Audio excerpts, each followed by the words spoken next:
Hello everyone, this is Tanu Agrawal welcoming you all at your very own YouTube channel Let's Learn. Today we are going to revise chapter 2 Forms of Business Organization. We are going to see different 1 mark and short answer questions to make our concepts more clear. So without taking much time, let's start. Question 1. Give the meaning of cooperative society. The cooperative society is a voluntary association of persons who join together with the motive of mutual help. जैसा कि हमें पता है कि जब भी हमें कोई बिजनेस स्टार्ट करना होता है तो सबसे पहले हमें एक पार्टिकुलर बिजनेस एंटरप्राइज को चूज करना पड़ता है कि हम किस सेक्टर में बिजनेस करना चाहते हैं, whether private sector, public sector और joint sector. Now if we are going to do business in private sector, so the private sector is further classified into 5 types: sole proprietorship, joint Hindu family business, partnership, cooperative society and company. So the question is, what is cooperative society? So the cooperative society is an association of persons. इसमें कुछ particular लोग जिनका common interest होता है वो लोग join करते हैं और they work for the motive of mutual help. वो आपस में एक दूसरे की help करने के लिए ये society form करते हैं. There are basically 6 types of cooperative society. Consumer cooperative society, this work for the benefit of consumer. Producer cooperative society work for the benefit of producers.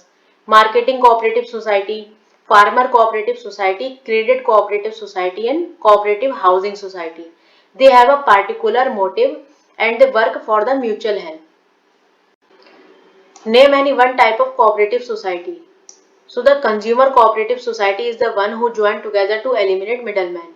As we have already discussed that there are basically 6 type of cooperative societies who work for the motive of mutual help. So consumer cooperative society is the one जिसमें consumer के benefit के लिए काम किया जाता है. तो इसमें क्या होता है कि जो गुड्स होती है वो directly they brought it from the producers to the ultimate consumers और the retailers. So they work in order to eliminate the middle man. Write any one type of partnership firm. The partnership firm is basically classified into 2 categories on the basis of duration and on the basis of liability. अब duration के basis पर 2 तरीके की partnership होती है, partnership at will and particular partnership. On the basis of liability, there are 2 types of partnership: general partnership and limited liability partnership. Partnership at will का क्या मतलब होता है? ऐसी पार्टनरशिप जो इनडेफिनेट पीरियड के लिए बनाई जाती है and this type of partnership exists at the will of partners and this will automatically come to an end at the desire of partners. Particular partnership एक पार्टिकुलर वेंचर, पार्टिकुलर टास्क के लिए बनाई जाती है. ये partnership automatically comes to an end when that particular task और particular venture is completed. General partnership में सभी पार्टनर्स की लायबिलिटी अनलिमिटेड होती है और लिमिटेड लायबिलिटी पार्टनरशिप में सभी पार्टनर्स की लायबिलिटी लिमिटेड होती है एक्सेप्ट एनी वन पार्टनर. मतलब किसी एक पार्टनर की लायबिलिटी अनलिमिटेड होगी और बाकी पार्टनर्स की लायबिलिटी लिमिटेड होगी. So we have to discuss any one type of partnership firm. So limited liability partnership, which is also known as LLP, in which the liability of partners is limited except any one partner. Which is the business organization that is found only in India? अब ऐसी कौन सी business organization है जो केवल India में पाई जाती है? So this is a question related to joint Hindu family business. Joint Hindu family business is a type of business which is found only in India. So the answer is joint Hindu family is the business organization that is found only in India. Mention the names of systems that regulate membership in joint Hindu family. अब joint Hindu family में जो membership होती है वो 2 systems के according चलती है. एक system है Dayabhaga system and second is Mitakshara system. Who is कर्ता? ज्वाइंट हिंदू फैमिली में जो भी बिजनेस करा जाता है, जो भी वर्क और डिसीजन मेकिंग होती है वो कर्ता करता है. कर्ता कौन होता है? The eldest member of the joint Hindu family. उस फैमिली का जो भी एल्डेस्ट मेंबर होगा वो कर्ता बनेगा और जितने भी डिसीजन मेकिंग होगी वो सब कर्ता करता है. The head of joint Hindu family is called karta. Write any one type of forms of business organization. हमें इन सब 5 टाइप्स में से कोई एक फॉर्म ऑफ बिजनेस ऑर्गेनाइजेशन बतानी है. So any one we can write. So here I have written partnership.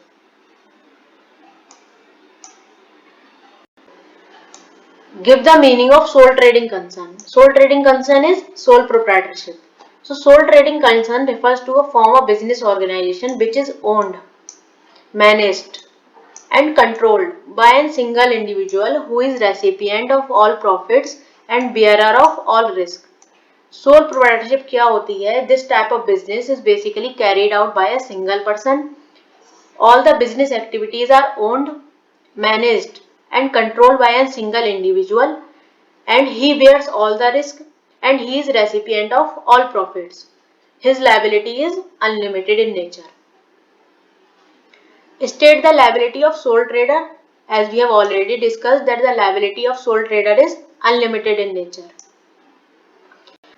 State the liability of कर्ता.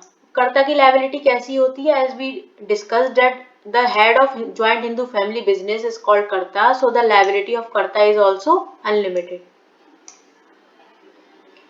Which act govern the partnership firm in India? The act which govern the partnership firm in India is called Partnership Act 1932. Which act govern the cooperative societies in India? So the act which govern the cooperative societies is called Cooperative Societies Act 1912. State the liability of members of cooperative society.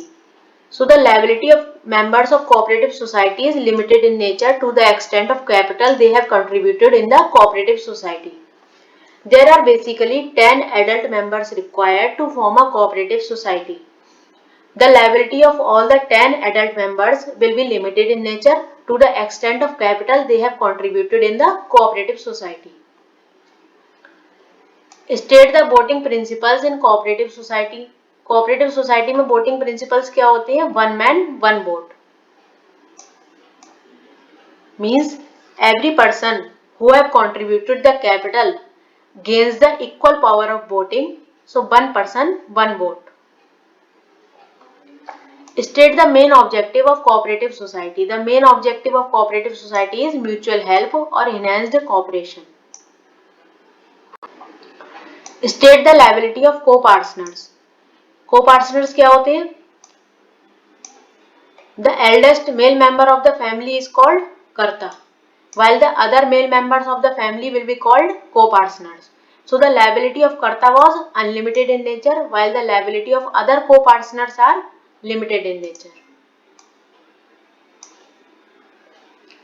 Mention two necessary conditions that are required to form a joint Hindu family business. Joint Hindu family business बनाने के लिए, form करने के लिए दो necessary conditions होती हैं. At least 2 male members होने चाहिए फैमिली में और existence of some ancestral property. कुछ ना कुछ एंसेस्ट्रल प्रॉपर्टी होनी चाहिए, तभी आप ज्वाइंट हिंदू फैमिली बिजनेस को कैरीड आउट कर सकते हो. मतलब जो भी आपका एंसेस्ट्रल का बिजनेस है, आप उसको कैरीड आउट कर रहे हो तो उसके लिए एक एंसेस्ट्रल प्रॉपर्टी होनी चाहिए और एटलीस्ट 2 मेल मेंबर्स होने चाहिए फैमिली में. Mention any 2 types of trading concern in which sole proprietorship is feasible. अब सोल प्रोप्राइटरशिप के दो एग्जांपल देने हैं. So this we can write by ourself that single person art studio, local grocery, IT consultation service.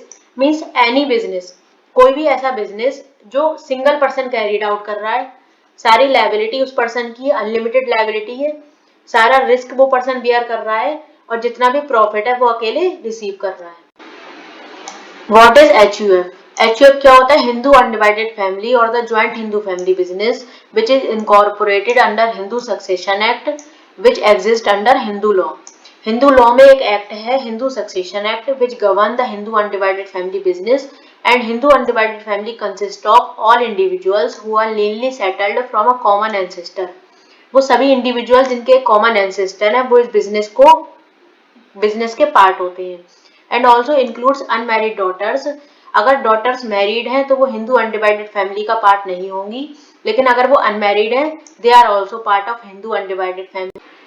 It is generated automatically in any Hindu family. किसी भी Hindu family में जिनके पास कोई एंसेस्टर प्रॉपर्टी होती है और मिनिमम 2 मेल एल्डेस्ट मेंबर्स होते हैं, उसमें Hindu undivided family business automatically generate हो जाता है. अगर अनमैरिड डॉटर्स हैं वो भी इस फैमिली का हिस्सा होंगी, इस बिजनेस का हिस्सा होंगी. And it is govern by the Hindu succession act and this type of business is mainly carried out in India. The partnership which is formed to complete a single venture is called. ऐसी partnership जो किसी एक particular venture या particular task को complete करने के लिए बनाई जाती है उसको क्या कहते हैं? पार्टिकुलर पार्टनरशिप और venture partnership. As we have already discussed that type of partnership, the partnership which is formed on the basis of duration, particular partnership which is formed for a purpose of particular venture. This type of partnership automatically dissolve when that particular venture is completed or that particular task is completed. Name the basic document prepared in partnership firm and discuss different aspects covered in it. अब partnership firm form करने के लिए हम एक basic written document form करते हैं जिसका नाम क्या होता है? Partnership deed. So partnership deed is the basic written agreement which specifies the terms and conditions that govern the partnership. ठीक है, पार्टनरशिप एक्ट नहीं कहता है कि आप अपनी पार्टनरशिप को रजिस्टर कराइए।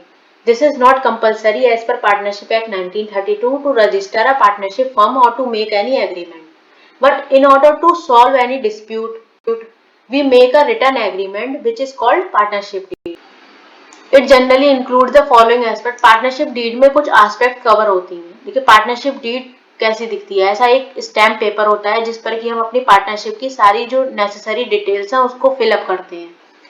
अब इस पार्टनरशिप डीड में जो भी डिटेल्स हमने लिख दी उन डिटेल्स पर कभी भी डिस्प्यूट नहीं हो सकता, क्योंकि अगर कोई ओरल एग्रीमेंट होगा तो डिस्प्यूट होने के चांसेस होते हैं कि हमने कोई और बात कही थी, बाद में डिस्प्यूट हो गया कि नहीं ये बात डिसाइड ही नहीं हुई थी। तो जब हम कोई रिटन एग्रीमेंट बना लेते हैं तो डिस्प्यूट होने के, कॉन्फ्लिक्ट होने के चांसेस बहुत कम हो जाते हैं। So the basic terms which are agreed in partnership deed are name of the firm, name and number of partners, कितने पार्टनर्स हैं उनका क्या नाम है, हमारी फर्म का क्या नेम है, nature of business, duration of business, location of business, investment made by each partner यानी capital contributed by each partner, distribution of profit and loss किस रेशो में होगा, सैलरीज कितनी दी जाएंगी पार्टनर को, और अगर कोई ड्राइंग होती है तो वो किस एक्सटेंट तक ड्राइंग कर सकते हैं, duties and obligation of partners, interest on capital and drawing, drawing और कैपिटल पे जो इंटरेस्ट मिलेगा वो कितनी परसेंटेज से मिलेगा, terms governing admission, retirement and expulsion of partner, अगर किसी पार्टनर का एक्सपेल्शन यानी कि हम उसको एक्सपेल कर देते हैं पार्टनरशिप से, या किसी नए पार्टनर का एडमिशन होता है, रिटायरमेंट होता है, तो वो किस टर्म्स एंड कंडीशंस पर होगा, procedure of dissolution of firm, आगे जाकर जब हमें अपनी फर्म को अगर डिसॉल्व करना पड़ा तो उसका क्या प्रोसीजर होगा, जो हम अपने अकाउंट्स बनाते हैं वो किस तरीके से प्रिपेयर होंगे, अगर कोई डिस्प्यूट हो जाती है तो उसको सॉल्व करने का क्या मेथड होगा। ये सभी टर्म्स एंड कंडीशंस होती हैं जो हमारी पार्टनरशिप डीड में मेंशन होती हैं, और ये इसीलिए बनाई जाती है, एक रिटन एग्रीमेंट इसलिए बनाया जाता है जिससे कि आगे जाकर पार्टनर्स के बीच में कोई कॉन्फ्लिक्ट ना हो, कोई झगड़ा ना हो। The business assets of an organisation amount to ₹1 lakh but the debts remain unpaid ₹1,40,000। अब जो बिजनेस की टोटल एसेट्स हैं उनकी कॉस्ट क्या है? 1 lakh rupees, while the debts जो फर्म के ऊपर लायबिलिटी है वो कितने की है? 1,40,000 की।